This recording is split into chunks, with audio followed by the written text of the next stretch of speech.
गुणी गारेडी सन्देह गोटे चुईरे दुईटी शव एभली अंधविश्वास नग्न चित्र देखा मिली कोरापुट जिला बंधु गाँव में गुणी गारेडी सन्देह स्वाभाविक मृत्यु होता शव उपरे आउ जन को जालीदेले। सूचना अनुजाई कोरापुट जिला बंधुगाँ थाना जारपा गाँवर दास मिन्याका दीर्घ दिन धरी असुस्थ थे। हठात गतकाली मृत्यु होता। पूर्वर गाँवर शिव मिन्याका सह दास एवं दास संपर्कीय भाई मानकर सहित कथार शत्रुता लगी रही तेज प्रत्येक समय दास एवं तांको संपर्कीय भाई मानकु गुणी गारेडी रे जीवन नेबा को कहूथिला।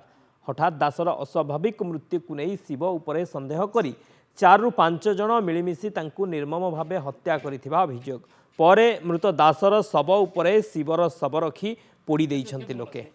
शव ए खबर पाइबा परे अंचल रे पुलिस एवं साइंटिफिक टीम मध्य पहुंचीथिला तनाघना आरंभ करिछि।